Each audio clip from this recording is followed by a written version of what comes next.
The Whistler.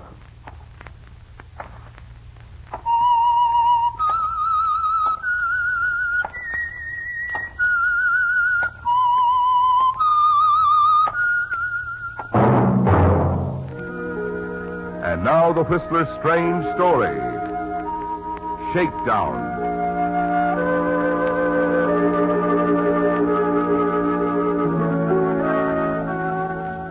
Marty Lindquist, lifeguard, sat on the sands in front of the Swank Beach Club on Pelican Bay. It was a cold, gray morning, and he huddled in his bathrobe, counting the days until his next paycheck. His eyes swept over the deserted beach. He hated the slack season, the dull months, the time between. Bored women who wanted swimming lessons, companionship. Women who found him attractive and had money to spend. As he rose to his feet and started for the locker rooms, a voice reached him. A voice from the veranda. Marty turned and saw the owner of the Pelican Bay Inn motioning to him.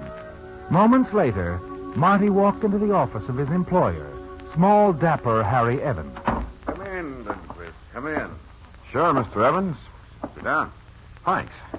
Rotten day, isn't it? The small boat warnings are down. Guess it'll clear tomorrow. It's January. Oh, sure. Anybody on the beach yesterday?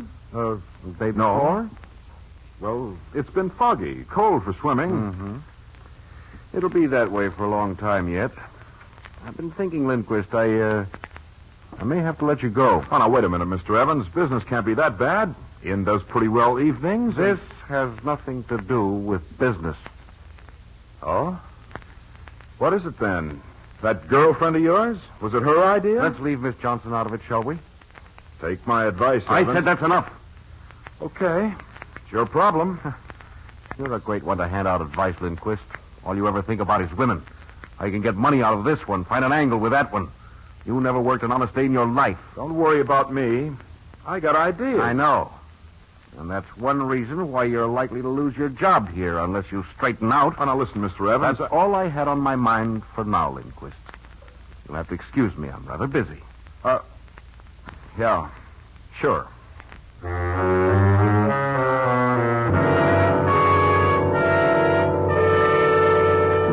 The thought of possibly becoming an unemployed lifeguard in January frightened you. The following morning, you arrive at the club a bit earlier than usual, hours before the other employees come to work. There's a lot to be done in the locker room, tidying up. That might impress Mr. Evans. As you enter the deserted locker room, you notice the far door, the beach door swinging loosely on its hinges, and you move to shut it against the cold. And then you stop. Out near the water's edge, you see the solitary figure of a man, skinny legs shivering beneath a heavy bathrobe. As he turns, glances nervously toward the clubhouse, you see it's Mr. Evans. And then near his feet, you see something else, a bright yellow bathrobe tossed on the sand. There's only a moment to puzzle over it. Then you hear it, the cry of a woman out in the surf. Evans whirls and stares out over the water and does nothing. Then his shoulders tighten. He ducks his head and hurries up the beach, his eyes darting from shore to sea. A moment later, he disappears into the clubhouse. Quickly, you tear off your jacket, straight through the breakers, and swim toward the cry for help.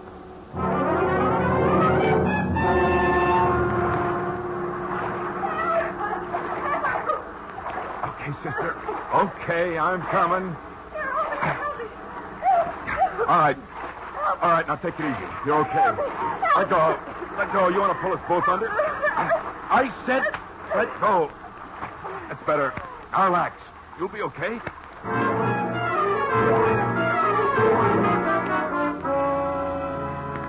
You fight your way through the heavy surf back to the beach and carry your shapely burden up on the sand. She's attractive, isn't she, Marty? And you make a quick guess at her financial standing. You wonder if perhaps your luck hasn't changed. As you carry her toward the locker room, you also wonder why Harry Evans deliberately left this girl to drown. You can put me down now. I'm going to take you inside. No, I'm all right. Really, I am. I'm giving the orders, lady. I feel so foolish. I'm actually a very good swimmer. The water's cold. Back east, I do it all the time. East, huh? You just get in? Yes. Please, I'm all right. Put me down. Locker room's right over there. I'll dig up some blankets. Well, if you insist, but I insist. maybe you'd better try to find my husband, too. Married, huh? Do you mind? He can wait. Strange. He was around here a moment ago. Perhaps you know him. He owns the Pelican Bay Inn. Harry Evans?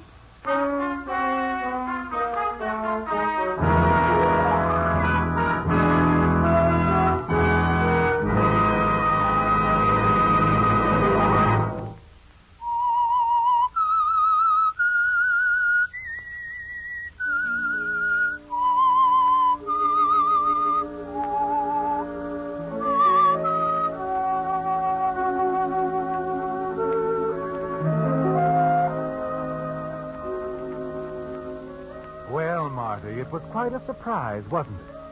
All you knew about Harry Evans' private life was that he was friendly with an attractive blonde from Beverly Hills.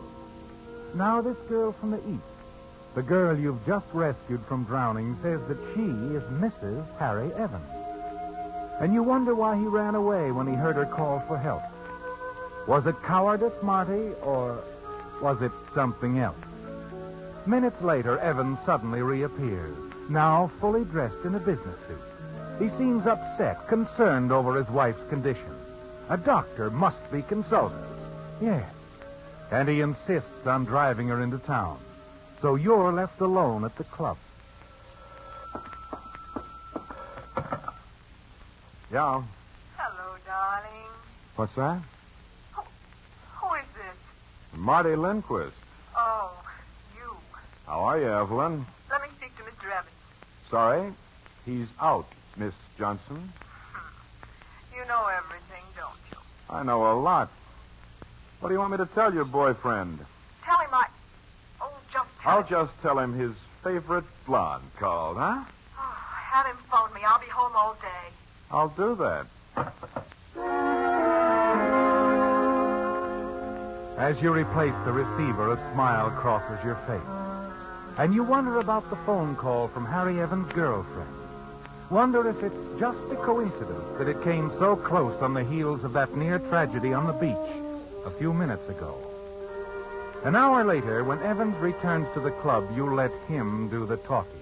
I want to thank you for what you did for my wife, Lindquist. It's all part of a day's work, boss. She okay now? Yes, she's okay. I took her back to her apartment. Her apartment? I see. By the way, Evelyn, Miss Johnson called. Oh? You're supposed to call her. Thank you. By the way, your wife told me that ordinarily she's a pretty good swimmer, Mr. Evans. Yes, she is. Funny how those things happen, isn't it? You a good swimmer? Reasonably. Why do you ask? Oh, I just wondered. It was a piece of luck having you around. Yes, wasn't it? See here, Marty. I'd like to thank you in some substantial form. Oh, no hurry. I'll be around. Won't I? Yes. Look, I'm afraid I was a little hasty. Some of the things I said yesterday, I owe you an apology. I understand. No hard feelings? No hard feelings. Naturally, in addition to some reward, your job here, don't worry about it. Oh, I won't. I won't worry about it at all. Not anymore, Mr. Evans.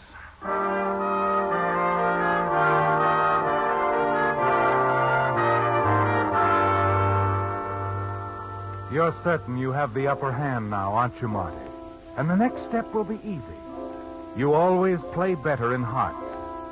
Evans was careful not to tell you where his wife was staying. But then, you know the name of his doctor, and doctors have nurses. It doesn't take long to get the information you want, does it? And late that afternoon, you're on the house phone at the Beverly Plaza. Hello? This is Marty, Mrs. Evans. Marty? The guy who swims. Oh, yes. I just called to see how you felt. Well, aren't you thoughtful. Not always. You're a special case.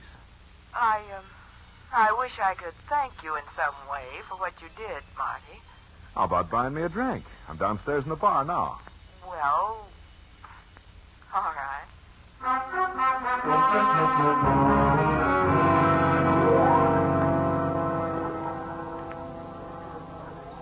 I suppose you've rescued a lot of women, Marty. Oh, my share, I guess. Do many of them buy you more than one drink? Professional secret. I didn't mean to sound insulting. Oh, of course not. Well, here's looking at you. And you. What do you see? Well, you're attractive Uh-huh. and very sure of yourself. I find it pays. Ah, good. You like good things, don't you? Want them all. Only I wouldn't go too fast. Trying to tell me something? Just that I love my husband, that's all. You know, I had no idea he was married. None of us did. Well, it's natural, I suppose. I've been living in the East, and he wanted to come out here, build the Pelican Bay You're Inn. separated? Oh, no. No, it's just that we have so many properties and... Yeah, that's what a blonde named Evelyn told me. Oh, Ah, don't give me that. You know. all right. It's ridiculous to pretend, I suppose. He ever mentioned divorce? No. No, of course not. But you have an idea he'd like to get rid of you? Get rid of me. What do you mean? That's why you came out here, isn't it? To stop it? Please, I'd rather not discuss it. Sorry. Guess I'm just too curious. But I like you. I wouldn't want to see you get hurt. Yes, you are the man who saved my life. I mustn't forget that. Was that crazy idea of yours to go swimming on a day like... It, was your idea. Why, no, it was... What difference does that make? Well, you should have had someone with you. My husband was with me for one dip. Later, he got cold, came back in before it happened. Uh-huh. Marty, what is it you mean? What are you driving at? Nothing. Whether you'll have another date with me, maybe. Please, there's something I should know. I'm a good dancer, that is? Marty. Maybe you'd like to divorce him someday. I thought I told you I love him. Yeah, sure. They all say that. It's part of the routine. You have known a lot of women, haven't you? Uh-huh. But I'm not so bad, Mrs. Evans. And if you do want to leave him, I can help you get the right sort of deal. So that's it. You'll sell to the highest bidder. To the highest. Suppose I did have a date with you. I'd like it. So would you. All right. I'll think about it. Maybe tomorrow night.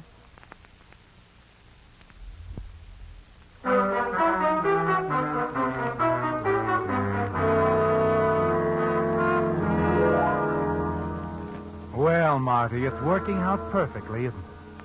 But Mr. Evans is the one you think should pay. Yes, because you're sure he's not just a coward. You're certain you know what he wanted to happen out there on the beach this morning before you pulled his wife out of the surf. As you return to the club, you're excited, trembling. And it's not because of the chill evening wind from the Pacific. It's what you're doing, Marty. Planning a shakedown. The biggest shakedown of your life. You stop near the inn gate. Notice a car parked in the darkened driveway. Then you hear voices. All right. Please, Evelyn, don't worry. It'll all work out. Now, you run on home. Oh, I can't help being a little nervous, Harry. I just don't want to leave you. Sure. But you run on. I'll phone you after 10. Well, will it be over by then? Yes, it'll be over. Oh, but you'll be alone, and I told you it's better this way. This is my job. she doesn't suspect. No. I just asked her to come out after dinner for a talk. To my place at Malibu. I'm going to pick her up at 9. Oh, be careful, won't you? I will. After this morning, I want to get it over with more than ever. All right, Harry. All right. You'll call me. Yes, I'll phone you after it's over.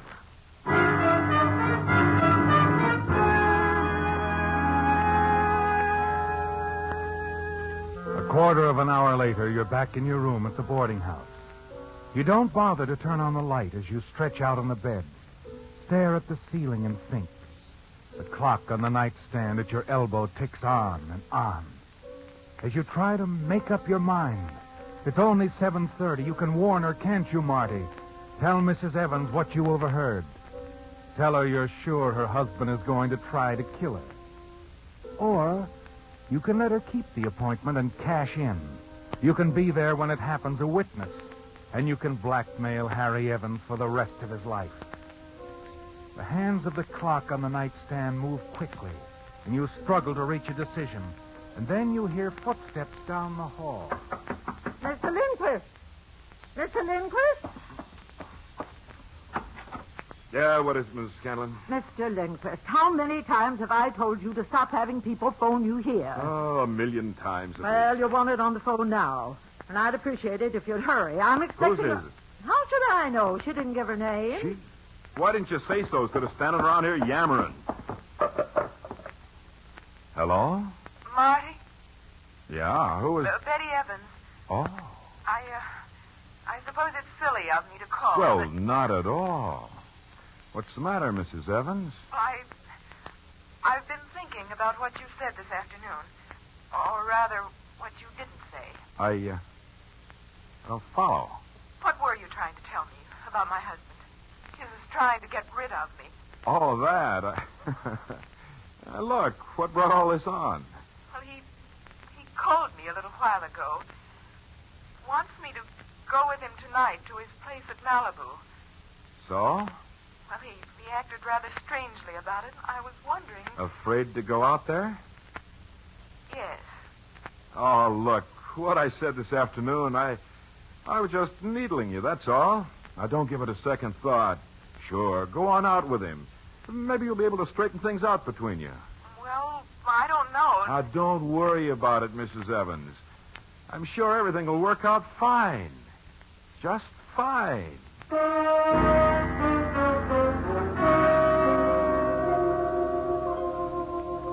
Well, Marty, you've asked many things of women, haven't you? But this is the first time you've ever asked one for her life. It's all clear in your mind now, isn't it? There's nothing to do but wait.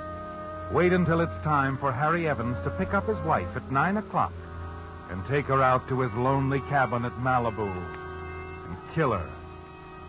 You return to your room, stretch out on the bed again. The hands of the clock move slowly now, don't they, Marty? And you try not to think of the things that could go wrong. But the back of your neck grows damp with perspiration. Finally, you drag a heavy suitcase from under the bed, open it, take out the service revolver and pocket it. Moments later, you pass your landlady in the hall, busily engaged in a telephone conversation. You hurry down the street to the little lunchroom on the corner. You've got to be certain that Mrs. Evans is going to keep her appointment with her husband. Well, hiya, handsome. Hello, Clara. Give me some change, huh? Sure. Gonna dine with us tonight, honey? The blue plate is... No, I'll skip it. Haven't seen you much lately, Marty. Where you been? Oh, busy, you know. Oh, sure. Who is she this time? Haven't you heard? I'm through with women. Sure. I, get off in a little while, Marty. That's fine. You can go home and curl up with a good book. Give me the change, huh? A pleasure. Thanks. Hiya, Marty. Oh, hello, Roscoe. How's business? Picking up, I'd say. Picking up.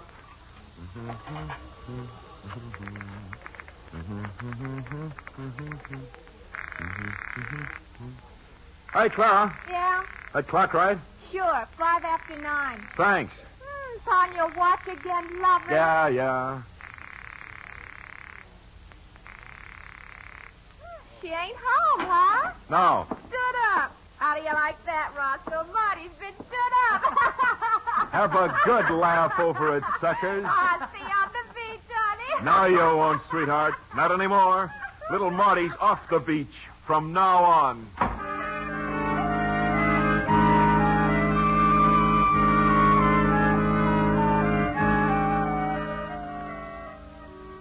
Ordinarily, it's a 20-minute ride out to Harry Evans' cottage at Malibu. But you make your cab driver get you there in 15. You've got to be at the cottage before Harry Evans and his wife arrive. And you are. Yes, Marty, you're in time for it all. See the two of them enter the house. Hear the angry shouted words that you can't quite make out over the sound of the surf. And then, quickly you move across the porch to the French windows. You see Evans return to the living room, the gun still in his hand. You watch him as he picks up the telephone and dials. Then, gun in hand, you slip inside. His back is toward you. He doesn't see you approach. As you move quietly across the rug, you glance quickly into the adjoining room and see Mrs. Evans sprawled out on the floor. That's right, Evelyn. What? No, I'm all right. It isn't that I'm thinking about. You can put the phone down, Evans. Marty. Lindquist, what are you doing here? I want to talk business, Mr. Evans. Big business. Now put the phone down. Now the gun. What's the idea? The idea is you won't have to think of me as a small-time beach lizard anymore. I'm a big boy now, handling the biggest shakedown you ever heard of. What? Yeah. And I'll want $100,000 to start with. That ought to take me off the beach. Huh, Mr. Evans?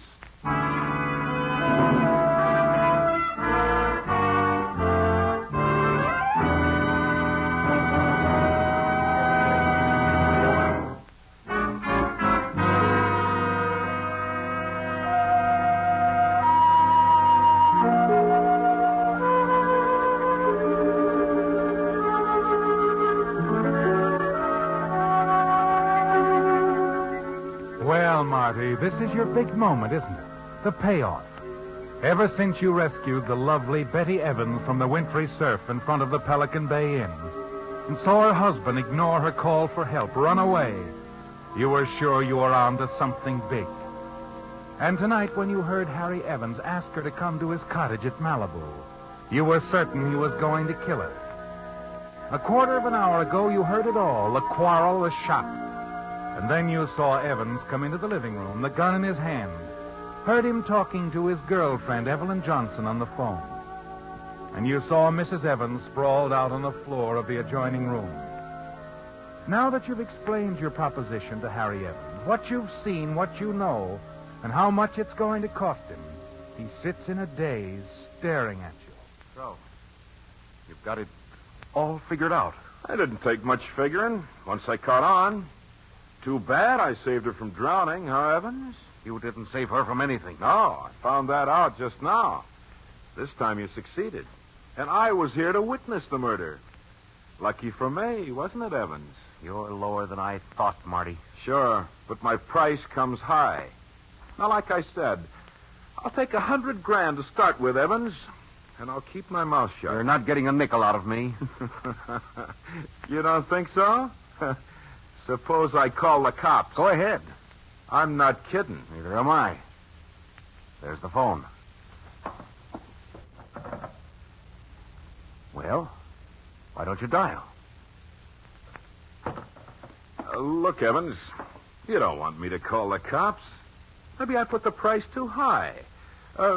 Let's say 50 G's. No G's at all, Marty. You see, you made one bad mistake this morning on the beach. You didn't know it, but my wife was faking out there.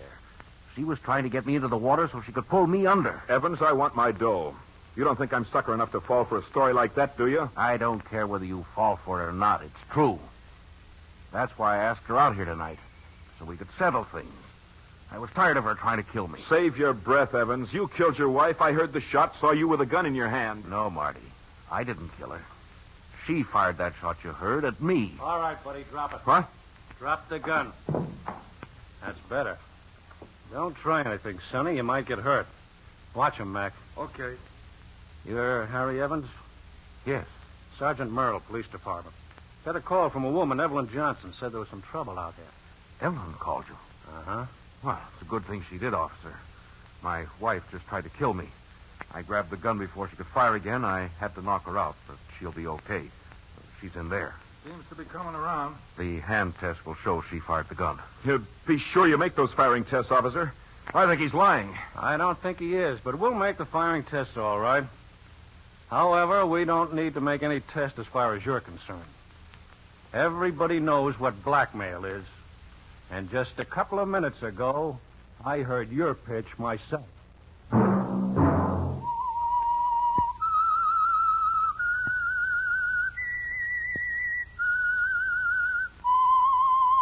The Whistler, previously released by CBS, the Columbia Broadcasting System, for listeners in the United States, has been rebroadcast for our servicemen and women overseas.